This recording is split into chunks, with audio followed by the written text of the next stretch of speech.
కార్యకర్తలు కూడా గుర్తుపట్టరు. కాంగ్రెస్ కార్యకర్తలు కూడా గుర్తుపట్టరు. తిప్పాపురం చౌరస్తాలు నిల్చుంటే ఏమనుకుంటుంటే ఎవడో బస్ కోసం ఎదురు చూస్తుండేమనుకుంటుంటారు. అంతే తప్ప గాయన క్యాండిడేట్ అట ఏమన్నా సిగ్గుండాలి కాంగ్రెస్ లో అంటే గింత మ్యాచ్ ఫిక్సింగ్ గింత అన్యాయమా? అసలు నిజంగా చెప్పాలంటే ఇక్కడ కరీంనగర్ పార్లమెంటుకు మాజీ మంత్రి జీవన్ రెడ్డి గారికి బాగా ఇష్టం ఉండే పోటీ చేయాలి.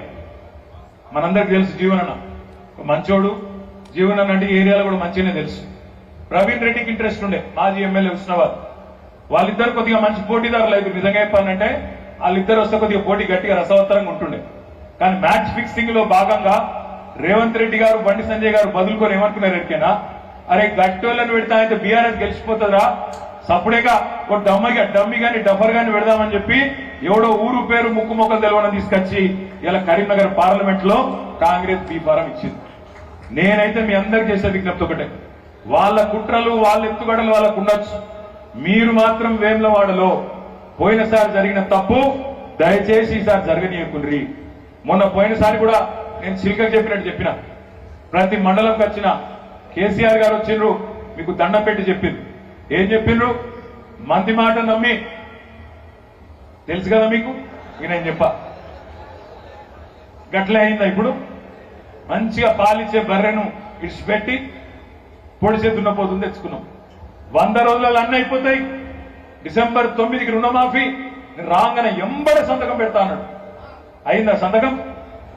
అడగాలి మనం రైతన్నలను, మార్పు బాగున్నదే, ఎవరెవరైతే గుద్దినరో అడగాలి, మార్పు మంచిగుందా అని అడగాలి. డిసెంబర్ 9 రుణమాఫీ అన్నాడు కదా, అయ్యిందా? ఏం చేసిండి ముఖ్యమంత్రి? గత 145 రోజులు రెండే పనులు చేస్తుండు. ఒకటి చిల్లర మాటలు, రెండోది ఉద్దర పనులు. చిల్లర మాటలు, ఉద్దర పనులు. తెల్లారు లేస్తే పనికి మాలిన మాటలు. సెక్రటేరియట్ పోతాడు,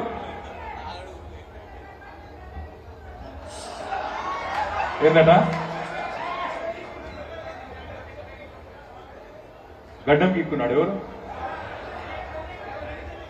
అచ్చా ఆయన నేను చూడలేదు అన్న. నీ పేరెందుకు? నేను ఆ వీడియో చూడలేదు, నాకు ఫార్వర్డ్ చేశారు.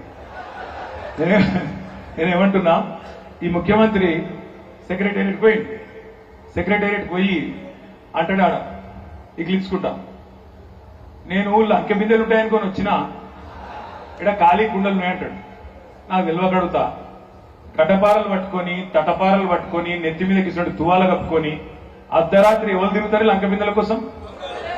పాడుబడ్డ గుడులల్లా, పాడుబడ్డ గడిలల్లా ఎవరు తిరుగుతారు? పచ్చి దొంగలు లంగలు తిరుగుతారు. మరి ఇదివరకు రేవంత్ రెడ్డి ఏం చేస్తున్నారో నాకైతే తెలియదు. లంక బిందెలు లేవు నీకు ఇస్తుండు. ఉంటాయా లంక బిందెలు సెక్రటేరియట్లా? ఎవడన్నా బుద్ధినోడు మాట్లాడతాడా? ఇంకా అన్యాయం వచ్చేది మీకు ఇంకోటి చెప్తా. నేను జేబుల కత్తెర పెట్టుకొని తిరుగుతున్నా, నా కొడుకుల్లారా కత్తిరిస్తా అంటుండు, మెడల పేగులు వేసుకుంటా అంటుండు. ఎవడన్నా ముఖ్యమంత్రి మాట్లాడతాడే? మెడల పేగులు వేసుకుంటాడు ఎవడన్నా? నువ్వు పోటీ కొట్టేటోను ముఖ్యమంత్రి నాకు తెలియక అడుగుతా. ఇంత అన్యాయమా? అయితే మొన్న నాకు మా జగదీష్ రెడ్డి అనే చెప్తుండే, మాజీ మంత్రి గారు, సూర్యాపేటలో నట ఆయన గిట్లనే ఇక ఫ్రీ బస్సు కదా, ఫ్రీ బస్సులా బాగా మంది ఎక్కిర్రట. వచ్చే స్టాప్ కాడికి పోయే వరకు ఆయన కొంతమంది జేబులు పోయి, జేబులో పైసలు పోయి, పర్సులు మాయమయ్యే వరకు వాళ్ళు దొంగ అనే వరకు ఆయనతో ఒక పిల్లగాని పట్టుకున్నారు. పట్టుకున్నాక పోలీసులకు అప్పచెప్పింది. పోలీసుడు మొత్తం దేవులాడి వాళ్ళ మీద పర్సు లేదు, పైసలు లేవు, కానీ జేబులో కత్తెర దొరికింది. దొరికితే అన్నాడట, అరే పర్సులు తీరా అన్నాడు. నా సంబంధమే లేదు సార్, నేను దొంగను కాదు అన్నాడు వాడు. మరి జేబులో కత్తెర ఎందుకు పెట్టుకున్నారట? అవు సార్ రేవంత్ రెడ్డి పెట్టుకుంటాడు, నేను పెట్టుకుంటా అడుగుతావా సార్? ఎవరు పెట్టుకుంటారు జేబుల కత్తెరలు?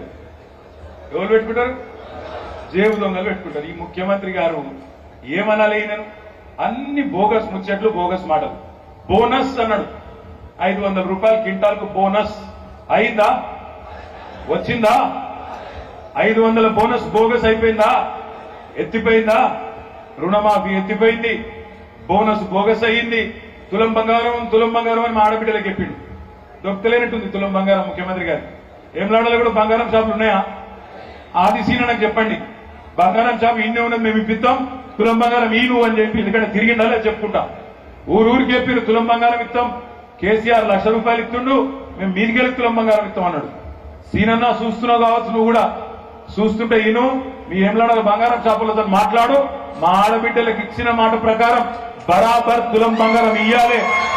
ఇయ్యకపోతే ఊకోము. 2500 అన్నాడు ఆడబిడ్డలకు, కోడళ్లకు 2500, ముసలోళ్ళకైతే కేసీఆర్ ఒక్కలకే ఇస్తుండు, మేము ఇద్దరికి ఇస్తాం. ముసలవ్వకు ముసలయ్యకు ఇద్దరికి కలిపి 8000, చెరి 4000 ఇస్తామన్నాడు. మరి ఆడవా? అందుకే ఉత్తర పన్నులను ఉత్తగానే నేను చిల్లర మాటలు, ఉత్తర పన్నులు. ఉత్తర పన్నులు ఎందుకు? ఆర్టీసీని పిలిచిండు ముఖ్యమంత్రి, పిలిచి రాసుకో ఖాతాలా అన్నాడు, వాడు రాసుకుంటున్నాడు. కరెంట్ వాడిని పిలిచిండు, రాసుకో ఖాతాలా అన్నాడు, వాడు రాసుకుంటున్నాడు. కట్టేది లేదు, పీకేది లేదు. అది నీకెరికే మాకెరికే. పార్లమెంట్ ఎన్నికల తర్వాత అవి రెండు కూడా విక్తాయి పక్క. మనం చెప్పవలసిందల్లా ఒకటే, గ్రామాల్లో మనం ఆనాడు 2 ఎంపీలు ఉంటే కూడా, వినోదన్న వాళ్ళు ఒకసారి 5 ఎంపీలు ఉంటే కూడా కేంద్ర ప్రభుత్వం మెడలు వంచి, కాంగ్రెస్ మెడలు వంచి తెలంగాణ తెచ్చిన పార్టీ ఈ గులాబీ పార్టీ. రేపు మళ్ళా మీరు ఒక 10-12 పార్లమెంట్ సీట్లు ఇస్తే వీళ్ళ మెడలు వంచి మళ్ళా వీళ్ళిచ్చిన 420 హామీలు అమలు చేయించేది కూడా ఇదే గులాబీ కండువా అనే మాట